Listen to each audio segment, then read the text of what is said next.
Welcome back to SKC Movie 111. Tonight, we travel to a brutal chapter of history, where survival depends not on armies, but on a single bow. This is War of the Arrows, a relentless Korean action film that turns the battlefield into a forest, and arrows into symbols of hope and vengeance. Set during the Qing invasion of Joseon, the story follows a master archer pushed beyond his limits to save his family. No superpowers. No mercy.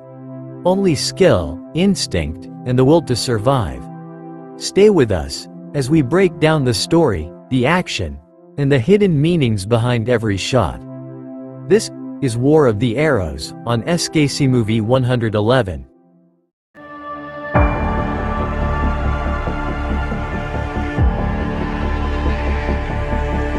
The film begins in the home of a Joseon dynasty official who is believed to have committed treason against the Joseon dynasty. He must resign himself to being raided by soldiers. The official has two children named Nam Yi and Ya-in. In order to save his two children, Nam Yi and Ya-in's father tells them to go to the Gyeongsang area to meet his colleague, Kim Mu-son. Nam Yi, the eldest child, is entrusted by his father to protect Ya-in. No matter what happens, they must both leave the house, taking with them the bow their father gave them.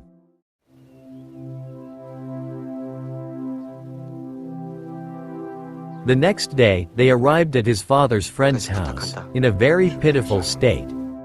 Then he handed the bow his father had brought to his father's friend. His body was covered in wounds, filled with anger and pain. A few years later, Nami, now an adult, was seen with his two friends. Their names were Kong-du and Gapying, and they were hunting deer in the forest. After catching the deer, they were very happy, as one usually is when catching prey. Then they roasted it and chatted with each other. A few months later, Nami's younger sister and Kim Seo-gun were set up to be married. Nami loved his sister very much, as evidenced by the fact that he gave her a pair of shoes before Ya-in walked down the aisle with Kim Seo-gun without her sister's knowledge. Meanwhile, Nami decided to wander after his younger sister married Kim Seo-gun. Before Nami wandered off, he took the time to bring the arrows he had been practicing with. After taking the arrows he had obtained, Nami saw something strange from behind a hill. And it turned out to be the Manchu people of the former Qing dynasty, with thousands of troops led directly by the prince of the Qing dynasty along with an elite army commander named Jacinta. Qing's troops immediately destroyed the people in the area, including Jane and Seo-gun's wedding. King's troops immediately crushed the people in the area, including Jane and Seo-gun's wedding. The cavalry entered a densely populated area and brutally killed people who were helping with Ya-in's wedding. They dragged hostages with their horses, threw small children away, and attacked indiscriminately. This film is extremely sadistic. After encountering Jacinta's troops, Nam Yi managed to kill one of his men, and so began the pursuit of Nami. Several times Jacinta's troops fired arrows, but none of them hit Nami. However, when Nami fired his arrow, he managed to kill another one of Jacinta's troops, hitting him right in the neck. The second time he shot his arrow, it was aimed directly at Jacinta but missed. Now it was Jacinta's turn to shoot her arrow. She saw an opening when Nam Yi was running and saw a wide open space to attack. And sure enough, her arrow hit Nam Yi.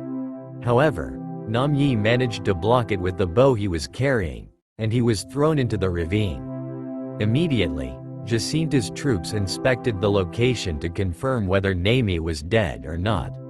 All they saw was a bloodstain, not Nam Yi's body. Jacinta's troops brought all the hostages, but behind that, Jacinta also lost two of her best members in the attack mission.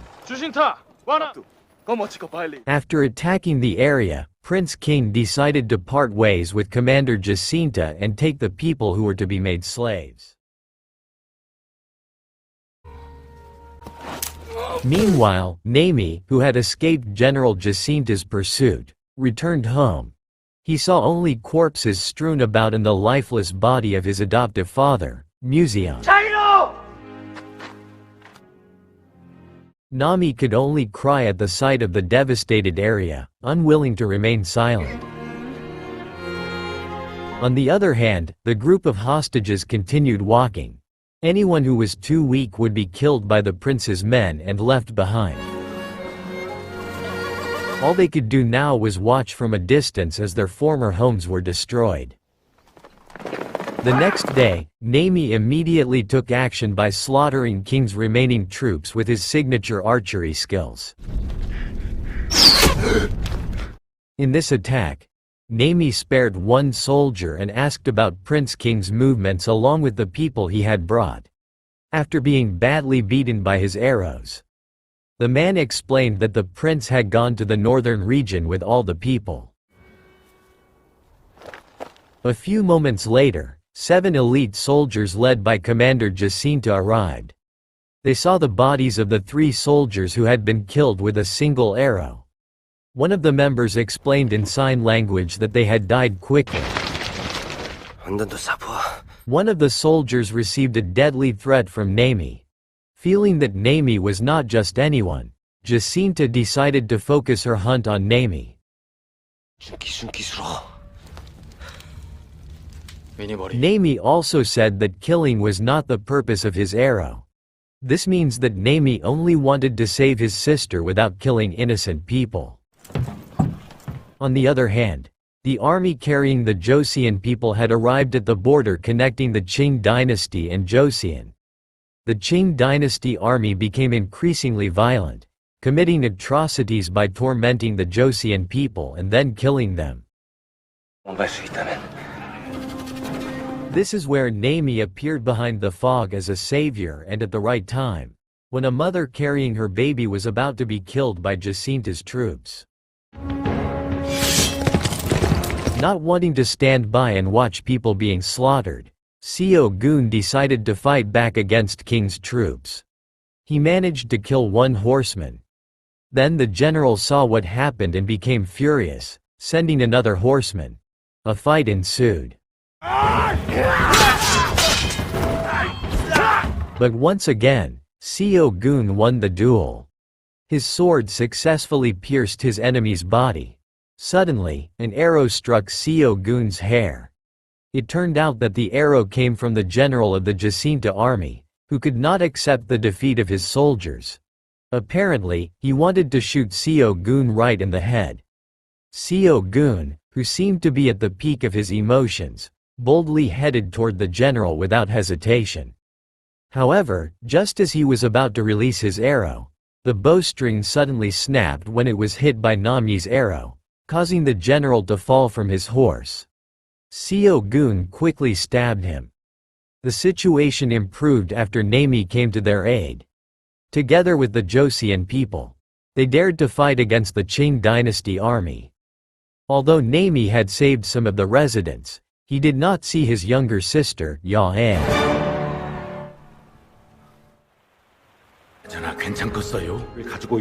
On a night at the camp of the king's soldiers, the women were gathered and selected to enter Prince Doryogan's tent.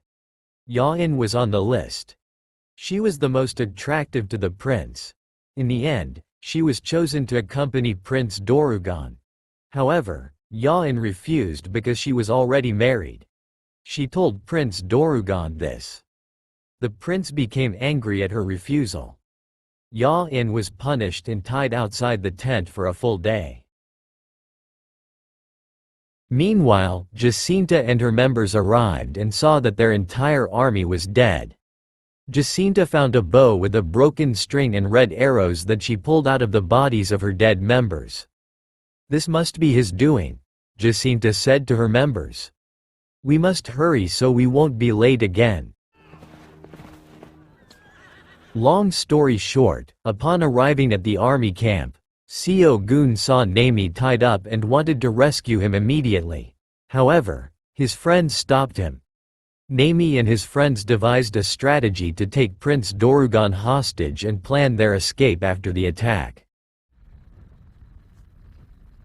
Jane herself was to be made a sex slave by Prince Dorugan, and while she was eating, Yain almost killed the prince with the skewer she was holding.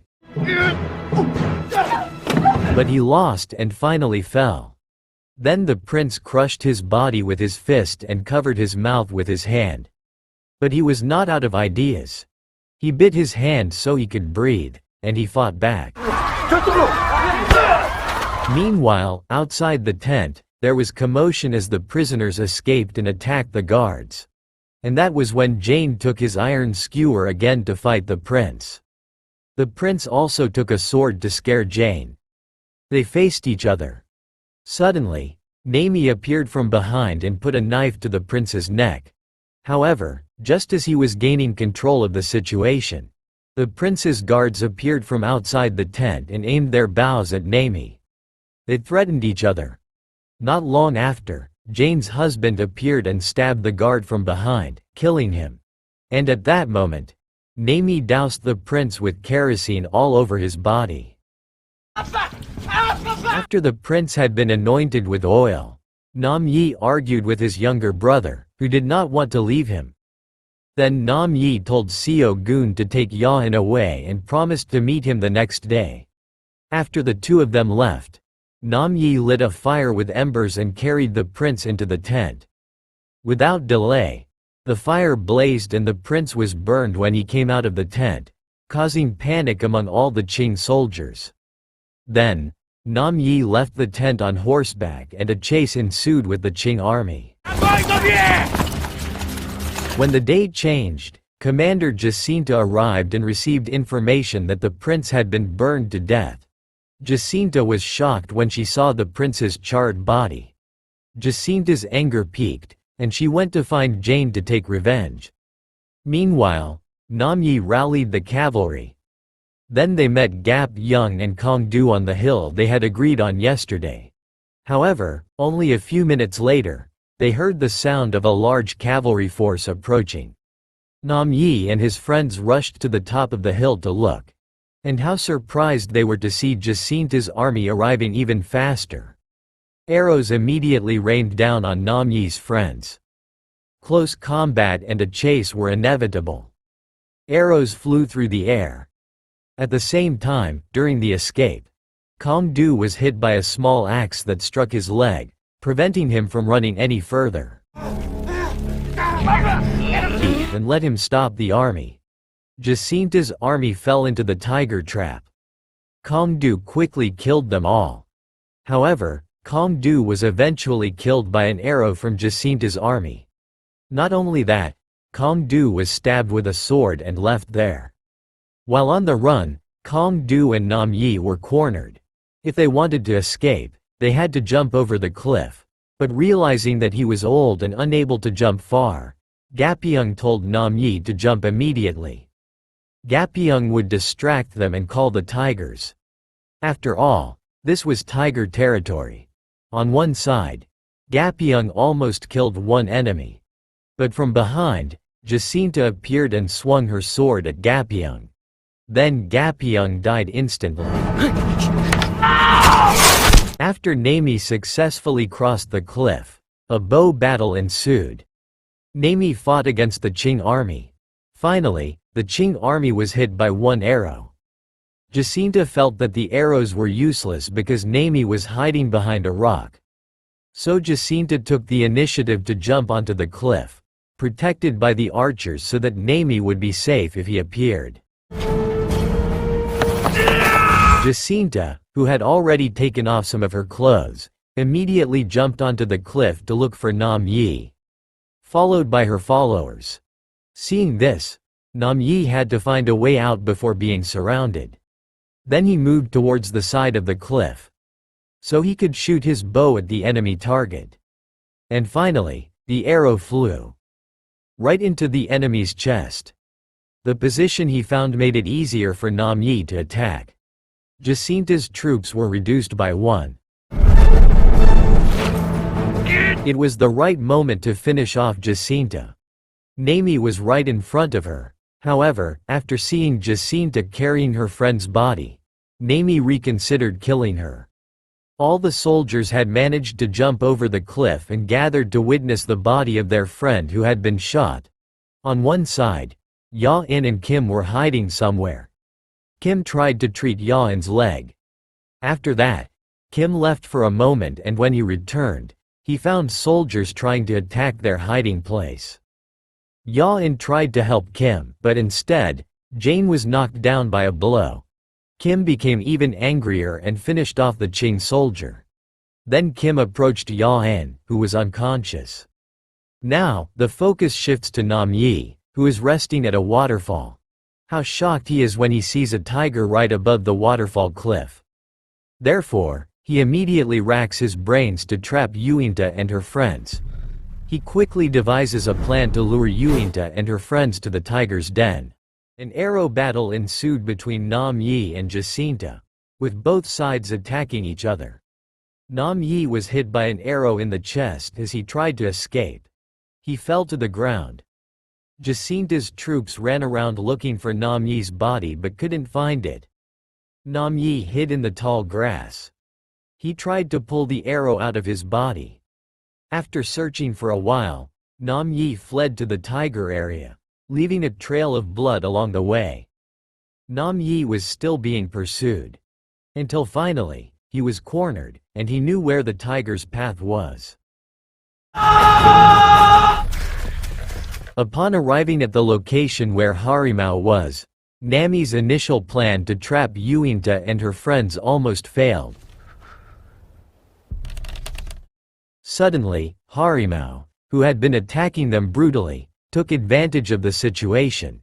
He decided to flee from Yuinta and her companions, taking with him 3 arrows lying on the ground. Meanwhile, Yuinta managed to defeat Harimau, further reducing his forces. Even so, Yuinta did not want to just stand by and continued to chase Nam Yi. Nami, who had run out of arrows, tried to make more ammunition. At that moment, the sun was getting higher. Yusinta's soldiers were still running in search of Nam Yi, who was waiting along the way, aiming for the last one running. The purpose was so that those in the front row would not know that the last row had died. Hearing the scream, Yuinta immediately ducked and hid. She looked for where the arrow had come from. Nam Yi then looked at the location and picked up an arrow with a flat, strong tip. Yuinta and her men planned something to overcome Nam Yi. Unexpectedly, one of the members who was late realized that his friend had fallen. Then shouted and immediately ran to help without thinking twice. That's when Nam Yi acted, releasing the arrow he had prepared to take down his enemies. Sure enough, with one strong pull of the bow, the target was locked. And Aster. The arrow flew swiftly.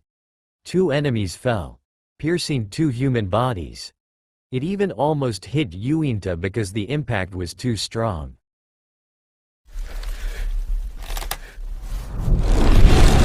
However, Nam Yi's arrow was not aimed at him. It turned out that Nam Yi aimed his arrow at Yuinta. Realizing this, he rushed to run and protect Yuinta. Nam Yi's arrow mercilessly pierced his body and almost stabbed Yuinta. They both fell down. It turned out that Yuinta only suffered a minor wound to her chest. She quickly got up and refused to stay still. Yuinta immediately gathered the remaining arrows and moved to chase Nam Yi. On the other hand, Nam Yi arrived at the place promised by Seo Gun and Ya-in. However, he only saw the lifeless bodies of the Qing soldiers, who had been killed by Seo Gun earlier. Seo Gun and Ya-in, who were walking, finally saw Nam Yi from a distance. Ya-in was so happy at that moment. But when he looked to the other side, Seo Gun saw Yuinta ready to kill Nam Yi with his bow and arrow poised to shoot. Ya-in tried to warn Nam Yi, but the distance was too great for Nam Yi to hear her. Ya-in then moved quickly, grabbing her husband's arrow, and aimed it at the horse Nam Yi was riding. In doing so, Ya-in managed to save her brother because the horse was struck by the arrow and fell. And Nam-yi also fell. This meant that Yusinta's shot had missed. Now Ya-in became Yusinta's target. The arrow flew so fast toward Ya-in.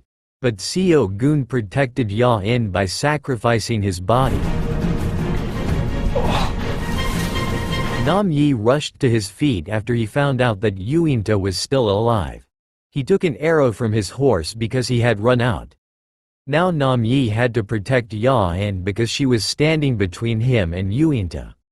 They both drew their bows, but Ya-in stood between them. However, in the end, Nam-yi was hit by Yusinta's arrow. Now Yuinta had no arrows left. She held Ya-in hostage with her sword. Now Nam-yi had to pull the arrow out of his body to finish off Yuinta. Nami, who at that moment wanted to pull the arrow out of his body, did not give up. As soon as the arrow was pulled out, Nami immediately drew his bow and aimed it at Yuinta, who had taken Ya-in hostage. Nam-yi paused for a moment, waiting for the right moment. Then he released his arrow at Yuinta. Without hurting his sister, Nam-yi, who had a technique for spinning arrows, immediately released his arrow and it hit Yusinta's neck. Ya-in fell, followed by Yuinta, who was already dying. Nam-yi followed shortly after, as he had also lost too much blood. And finally, the three of them returned to their hometown. The movie ends. A very, very painful ending. Yes, overall this movie has a lot of very, very tense scenes. Thank you for watching this video. Don't forget to like and subscribe to @ESK1movie111.